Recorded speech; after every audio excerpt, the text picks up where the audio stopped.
మిత్రులకి జై శ్రీరామ్. మిత్రులారా, మన హిందువులని కనీసం మన చుట్టుపక్కల ఉన్న హిందువులను జాగృతం చేయడానికి చేత కాదు. మన హిందువుల మీద దాడులు జరిగితే, దేవి దేవతను అవమానిస్తే, మన సనాతన ధర్మాన్ని కించపరిస్తే కనీసం నోరు మీద పనికి చేత కాదు. కానీ వీళ్ళకు మరి వింత వింత కోరికలు పుడతా ఉన్నాయి. మహబూబ్ నగర్ అదే పాలమూరు జిల్లాలో భగవద్గీత జయంతి ఉత్సవాల్లో భాగంగా మరి అక్కడ ఉత్సవాలు నిర్వహిస్తూ ఉన్నారు. ఆ ఉత్సవాలకు ఎవరిని పిలుస్తూ ఉన్నారో తెలుసా? ఆ యొక్క భగవద్గీత జయంతి ఉత్సవాలకు బ్రదర్ షఫీన్ అంట, ముంతాజ్ ఇమ్రాన్ అంట, వీరిని ముఖ్య అతిథిలో పిలుస్తూ ఉన్నారు. ఈ కార్యక్రమం నిర్వహించేది ఎవరో తెలుసా? లక్ష్మణ్ గౌడ్ అని చెప్పేసి సమధర్మ పరిషత్ సంస్థ అంట. మరి వీళ్ళు సమధర్మ పరిషత్ పేరిట ఉత్సవాలు నిర్వహిస్తూ ఉన్నారు. బాగానే ఉంది. మరి భగవద్గీత ఉత్సవాలు నిర్వహించే క్రమం లోపల భగవద్గీత గురించి, ఆ యొక్క గొప్ప సనాతన గ్రంథం గురించి వివరించడానికి, చెప్పడానికి, బోధించడానికి సనాతన ధర్మంలో పండితులు, వేద పండితులు కావచ్చు, ఆ భగవద్గీత గురించి అవగాహన వాళ్ళు కావచ్చు, ఆ యొక్క విషయ పరిజ్ఞానం స్పష్టంగా చెప్పదలిచిన వారు ఎవరూ మీకు కనబడలేదా హిందూ ధర్మంలో? ఎందుకు మీరు ఈ యొక్క వింత పోకట్లు పోతాను? భగవద్గీత జయంతి ఉత్సవాలకు ఇక మనకు ధర్మాన్ని కించపరుస్తూ, మన ధర్మాన్ని అవహేళన చేస్తూ, కనీసం హిందూ సనాతన ధర్మాన్ని నమ్మని వాళ్ళని, దేవీ దేవతను నమ్మని వాళ్ళని, విగ్రహారాధన తప్పు అనే వాళ్ళని ఈ యొక్క భగవద్గీత ఉత్సవాలు పిలుస్తూ ఉన్నారంటే వీళ్ళ యొక్క బుద్ధి ఏ రకంగా ఉందో ఒకసారి అర్థం చేసుకుంటున్నారు. వీళ్ళు అంతా మనం కలిసి ఉండాలి, అంతా మతభేదం లేకుండా కలిసి ఉండాలని చెప్పేసి వీళ్ళు మాట్లాడుతూ ఉన్నారు. నేను ఫోన్ చేసి మాట్లాడడం జరిగింది వాళ్ళతో. ఈ భగవద్గీత ఉత్సవాలు ఎవరైతే నిర్వహణ చేస్తూ ఉన్నారో లక్ష్మణ్ గౌడ్ సమధర్మ పరిషత్ యొక్క అధ్యక్షులు వారితో నేను నేరుగా ఫోన్ చేసి మాట్లాడడం జరిగింది. వారు మీ యొక్క సంస్థ ఏదో పెట్టారు కదా, సంస్థ ఆధ్వర్యంలో ఉత్సవాలు చేస్తాము కదా, మీ యొక్క సంస్థ యొక్క లక్ష్యం ఏంటి, మీ యొక్క సంస్థ తరపున చేసే కార్యక్రమాలు ఏంటంటే వాడిని చెప్తా ఉన్నాడు. ఏం లేదండి, మనము హిందువులము, ముస్లింలు అందరం కూడా ఏ భేదం లేకుండా కలిసి ఉండాలి, అందుకోసమే ఆ లక్ష్యం దిశగా మేమంతా పనిచేస్తా ఉన్నామని చెప్పేసి మాట్లాడుతున్నాం. అంటే మరి ఈ యొక్క ఆలోచన ఒక్కరికే ఉంటే సరిపోతుందా? అవతల వారికి ఉండాలి కదా. నీ యొక్క గ్రంథం, నీ యొక్క ధర్మం కూడా మరి సర్వే జన సుఖినో భవంతు, సర్వే భద్రాన్ని పశ్యంతు, అందరూ బాగుండాలి. ఈ యొక్క మానవ మనుగడకు సంబంధించినటువంటి జీవనానికి ఏత సహకరిస్తా ఉన్నాయో, ఈ మానవ మనుగడకు మరి సహకరించినటువంటి వాగు, వంక, నేల, మట్టి, చెట్టు, చేమ ప్రతి ఒక్కటి కూడా మనం దైవంగా భావిస్తూ మొక్కుతాము. మరి అందరూ బాగుండాలని కోరుకునే ఏకైక ధర్మం ఏదైనా ఉందంటే అది కేవలం హిందూ సనాతన ధర్మం మాత్రమే. మరి మిగతా నువ్వైతే అందరూ కలిసి ఉన్నా అని చెప్పేసి మిగతా వారి గురించి చెప్తా ఉన్నావు, వారి యొక్క గ్రంథాలు ఏం చెప్తా ఉన్నాయి, వారి యొక్క ధర్మం ఏం చెప్తా ఉంది, వారి యొక్క మత పెద్దలు ఏం బోధిస్తూ ఉన్నారు, ఈరోజు భారతదేశ వ్యాప్తంగా ఎందుకు ఈ యొక్క గొడవలు జరుగుతూ ఉన్నాయి, దాడులు జరుగుతూ ఉన్నాయి, ఎందుకు ఈరోజు ఈ దేశం లోపల మెజార్టీ నుండి హిందువులు ఎందుకు అవమాన పాలవుతా ఉన్నారు? దీనికి మీ దగ్గర సమాధానం ఉందా? ఆ లక్ష్మణ్ గౌడ్ గారు చాలాసేపు మాట్లాడడం జరిగింది వారితో. వారు కూడా ఈ యొక్క కార్యక్రమాన్ని, అంటే షఫీకి ఎవరైతే వస్తూ ఉన్నారో కార్యక్రమానికి, వాళ్ళు ఈ రకంగా అని నాకు తెలియదండి, వాళ్ళ గురించి తెలిసాక మేము ఆ యొక్క కార్యక్రమాన్ని పోస్ట్ పోన్ చేసుకోవడం, అంటే క్యాన్సిల్ చేయడం జరిగింది అని చెప్పడం జరిగింది. మరి రాష్ట్రీయ శివసేన నుంచి కూడా రాష్ట్ర కార్యదర్శి బాలు కూడా మాకు ఫోన్ చేసి నిన్న మాట్లాడాడండి. ఈ విషయం పట్ల వారు చేసిన తర్వాత బహిరంగ దళ వాళ్ళు కూడా చేశారు. ఇలా చాలామంది కాల్స్ వచ్చాయి. ఈ క్రమం లోపల మరి ఈ యొక్క కార్యక్రమాన్ని మేము రద్దు చేసుకోవడం జరుగుతూ ఉందని చెప్పారు. హిందూ బంధువులారా, మీ యొక్క ప్రాంతంలో ఇలాంటి కార్యక్రమాలు జరిగినప్పుడు ఖచ్చితంగా వారి దగ్గరికి వెళ్ళి కనీసం మీ బాధ్యతగా వెళ్ళి వారిని ఈ యొక్క విషయం పట్ల అడిగి ఆ యొక్క విషయాన్ని వాళ్ళకి స్పష్టంగా తెలియజేయండి. దానివల్ల హిందూ సమాజానికి ఏ రకంగా మేలు జరుగుతుంది, నష్టం జరుగుతుందో వివరించండి.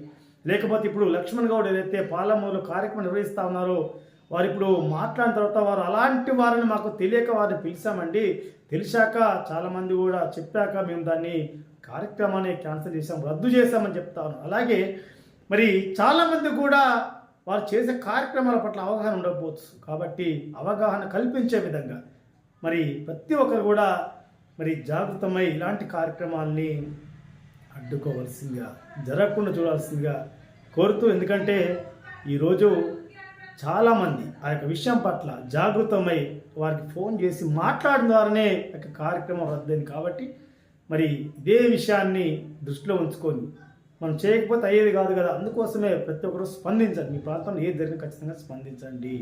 నేను కార్యక్రమ నిర్వాహకులు లక్ష్మణ్ గౌడ్ గారితో మాట్లాడినటువంటి ఫోన్ సంభాషణ కూడా ఈ యొక్క మరి వీడియోలో పెట్టడం జరుగుతూ ఉంది. చూడండి, వినండి వారి యొక్క ఉద్దేశం ఏ విధంగా ఉంది. హలో, నమస్కారం అండి. జై శ్రీరామ్ అండి. ఏం చేయమని చెప్పండి సార్. నా పేరు Srinivasachari sir, Rashtriya Shivsena state president sir నేను. చెప్పండి సార్, చెప్పండి.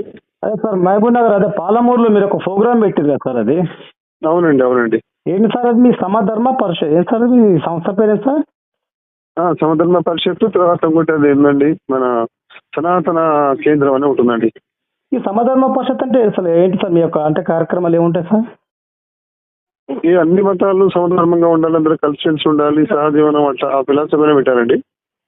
ఇప్పుడు అన్ని ధర్మాలు బాగుండాలని చెప్పేసి మనకు ఒక్కరికి ఉంటే సరిపోదు కదా సార్, అవతల వాళ్ళు అలాగే అనుకోవాలి కదా. వాళ్ళు కూడా అనుకోవాలి, అనుకోకపోతే అనుకునేట్టు చేయాలి మనం. ఎట్లా చేస్తారు సార్ మీరు? వాళ్ళ గ్రంథాలు ఆ రకంగా చెప్తున్నప్పుడు మనం ఇంకెక్కడ మనం వాళ్ళని ఇది చేయగలుగుతాం? మనం అంటే వదిలేద్దామంటారా? ఇంకేం చేస్తాం సార్? ఇప్పుడు విగ్రహాలను తప్పు, విగ్రహం చేస్తే కాఫీర్లు, వాళ్ళ దైవాన్ని నమ్మన వాళ్ళని చంపమని, వాళ్ళ దైవాన్ని నమ్మ వాళ్ళని నరకానికి పోతారని చెప్పి వాళ్ళ గ్రంథాలు స్పష్టంగా చెప్తున్నప్పుడు వాళ్ళకి ఎక్కడ కలిసి వస్తారు? మీరు పొద్దున్న లేసి మన దేవి దేవతలు తిడుతూ ఉంటే, హిందువుల మీద పడతా ఉంటే ఎన్ని జరుగుతలేవు సార్? మీరు కళ్ళారు ఎన్ని చూస్తలేరు సార్? మీకు ఒక్కరికి ఉంటుండొచ్చు కాదంటలేను. అది మంచి ఆలోచన కావచ్చు సార్, అది మంచి ఆలోచన కావచ్చు, అందరికీ ఉండాలి కదా సార్ అది ఆలోచన. మంచి ఆలోచన కల్పించాలంటే ఏం చేద్దాం చెప్పండి, మనం ఏం చేద్దాం మీరు అని చెప్పండి, ఏమన్నా చెప్పండి. అది ఇప్పుడు ఇన్ని ఏం చేద్దాం చెప్పండి, మీరు చెప్పండి. ఆ ప్రోగ్రామ్ అయితే క్యాన్సిల్ అయిందండి సార్. అదే నేను చెప్పేది, అదే నిన్న క్యాన్సిల్ అయింది. ఒకటి ఏం చేద్దాం చెప్పండి, మీరు చెప్పండి కాస్త నాకు. అదే బహిరంగ దళ వాళ్ళు మహబూబ్ పాలమూరు నుంచి రాష్ట్రీయ శివసేన వాళ్ళు ఫోన్ చేసి మీతో మాట్లాడినారు, తర్వాత నాకు చెప్పినారు. అవును. అదే నేను చెప్పేది ఏంటంటే సార్, మీరు కొద్దిగా ఆ ప్రోగ్రామ్ తీసుకునే ముందు, ఎందుకంటే సార్ ఇప్పుడు ఎవరైతే షఫియాని పిలిచినో వారిని వాళ్ళ గ్రంథమే స్పష్టంగా చెప్తుంది కదా సార్. ఇప్పుడు మొన్న ఇంటర్వ్యూలో కూడా వాళ్ళు ఏదన్నా మాట్లాడినప్పుడు చివరికి ఏం మాట్లాడినా చివరికి అల్లా అనే దేవుడు అని మాట్లాడతారు సార్. ఎక్కడ మీ దేవుడు దేవతలు అంగీకరిస్తారు సార్ వాళ్ళు? తప్పండి, షఫీ గురించి మాకు పెద్దగా తెలియదండి అంటున్నా. షఫీ కాదు సార్, సిరాజ్ ఏంటి సార్? సిరాజ్ భగవద్గీత గురించి ఏం తెలియదు సిరాజుద్దీన్ కు. అదొక వాక్యం తీసుకొని దాంట్లో భాష మొత్తం వక్రీకరించి ఏదో రెండు మాటలు చెప్పి లాస్ట్ వచ్చి అంతిమ గ్రంథం ఖురాన్ అని చెప్తారు, అంతిమ గ్రంథము వచ్చేసి ఆ ఖురాను, అంతిమ దైవము అల్లా అని చెప్తారు సార్. వాళ్ళ మతం వినండి, వాళ్ళిద్దరి గురించి నాకేం తెలియదండి. వాళ్ళు ముస్లిమ్స్ ఎవడో ఒక వ్యక్తి ప్రపోజ్ చేసిండు, వాళ్ళ పేరు రాసింది అక్కడ. వాళ్ళని వినండి, ఇక్కడ వాళ్ళు వద్దని చెప్పిన తర్వాత ప్రోగ్రామ్ క్యాన్సిల్ అయిపోయింది తెలుసా. వాళ్ళు ఇటువంటి వాళ్ళ అది తెలిసిన తర్వాత ప్రోగ్రామ్ క్యాన్సిల్ చేసాం. అదే సార్ నేను చెప్పేది ఏంటంటే సార్, పబ్లిక్ గా మనము మీరంతా ప్రోగ్రామ్ చేస్తున్నప్పుడు సార్ మీరు కొంచెం ఎందుకంటే ఎవరైతే ముఖ్య అతిథులు పిలుస్తారో వాళ్ళని కొంచెం చూసుకొని పిలుస్తారు, ఎందుకంటే మీ గౌరవం కూడా బాగుంటది. ఇప్పుడు వాళ్ళని కాబట్టి ఇప్పుడు మీరు మంచి వ్యక్తి అయి ఉండొచ్చు సార్, వాళ్ళని పిలవడం ద్వారా మిగతా హిందూ సమాజం మిగతా వాళ్ళందరూ కూడా మీరు చెడవుతారు కదా సార్. అలాంటిది మీకు ఎందుకు అని అంటున్నా, అంతే, వేరే ఇంకేం లేదు. వాళ్ళను నేను పిలవలేదు. ఎవరు పిలిచారు సార్ వాళ్ళని మరి? దాంట్లో ఇప్పుడు వినండి, ఇక్కడ గీత ఫెస్టివల్ చేసే వ్యక్తి ముస్లింలు కానీ ఇమాం అని చెప్పి ఆ ఇమాం 10 ఏళ్లుగా ఈ పని చేస్తున్నాడు. ఇప్పుడు కాదు, 10 ఏళ్ళు చేస్తున్నాడు, గీతా జయంతి ఉత్సవాలు చేస్తున్నాడు. ముస్లిం అయినా కూడా అన్ని గ్రామాల్లో, మామూలు పట్టణంలో అక్కడక్కడ చేస్తున్నాడు ఆయన. ఈసారి మాత్రం వాళ్ళిద్దరిని పిలిచాడు. వాళ్ళిద్దరు టైప్ వాళ్ళని చెప్పి మాకు తెలియదు అంటున్నా. ఒక్కరు సార్ మీరు ఇప్పుడు భగవద్గీత మీద నమ్మకం ఉండి 10 ఏళ్ళుగా చేస్తున్నారు సార్. భగవద్గీతను విశ్వసిస్తుంది కదా సార్, భగవద్గీతని బాగా విశ్వసిస్తేనే నమ్మితేనే కదా 10 ఏళ్ళ నుంచి భగవద్గీత ప్రచారం చేసేస్తాను ఇమాం అని అవుతాను. నమ్మిండు కాబట్టి అటువంటిప్పుడు మరి భగవద్గీతని ప్రచారం చేసే క్రమం లోపల హిందూగా మారొచ్చు కదా సార్? మరి హిందూగా మారాల్సిన అవసరం సనాతన ధర్మాన్ని ఆచరించవచ్చు కదా అంటాను నేను కంప్లీట్ గా. వినండి, ఇక్కడ దాని హిందుత్వంలో ఉండేటువంటి మంచి ఇష్టపడి చేయొచ్చు కదా, అంటే మనం హిందూగా మాత్రమే తప్ప చేయాలంట. హిందూ ధర్మంలో ఉన్న మంచి సార్, హిందూ ధర్మంలో ఉన్న మంచిని అనుసరిస్తుండు, ఆచరిస్తుండు, బాగానే ఉంది. అదే క్రమం లోపల తను ఇంకో గ్రంథాన్ని ఏదైతే నమ్ముతుండో, ఇంకో మత ఆచారాన్ని ఏదైతే అవలంబిస్తుండో అది ఇంకేం చెప్తుంది? హిందూ ధర్మం గురించి ఏం చెప్తుంది? అది కూడా ఇంపార్టెంటే కదా సార్, దాన్ని కూడా ఆచరిస్తుంది కదా మరి. అవునవునవును. మరి దీన్ని ఎట్లా మనం బ్యాలెన్స్ చేసుకుంటాం సార్ మనం? బ్యాలెన్స్ ఎట్లా చేసుకోవాలంటే ఇప్పుడు ఎట్లా ఉంటుందంటే వినండి. సార్ ఇప్పుడు దూడనేమో చీకమన్నట్టు ఉంటుంది, ఆవును తన్నమన్నట్టు ఉంటుంది సార్ దీంట్లో. భగవద్గీత ప్రచారం అంటారు, అటు ఖురాన్ నమ్ముతుంటాడు, అటు అల్లాహ్ దేవుడు ఉంటాడు, ఇటు కృష్ణుడు. ఇది ఎట్లా సాధ్యం అవుతుంది సార్? ఇది చెప్పండి సార్ వాస్తవంగా. ఇప్పుడు ఆ గ్రంథం ఏమో అట్లా చెప్తుంది, ఆ ధర్మాచారమో ఆ రకంగా చెప్తుంది. విగ్రహారం తప్పు, ఆ విగ్రహారం చేసిన వాళ్ళు రాళ్లతో కొట్టి చంపవని, కాఫీర్లని, నరకానికి పోతారని చెప్పి స్పష్టంగా చెప్తున్నప్పుడు మళ్ళీ అదే క్రమంలో దీన్ని ఆచరిస్తుంటే దీన్ని ఎట్లా మీరు ఎవరిని పిచ్చోళ్ళని చేస్తారు? ఇప్పుడు ఆ ఖురాన్ ఆయన చదివినా కూడా ఖురాన్ లో ఇప్పుడు మీరు చెప్పిన విషయాలన్నీ కూడా నమ్మకపోవచ్చు కదా.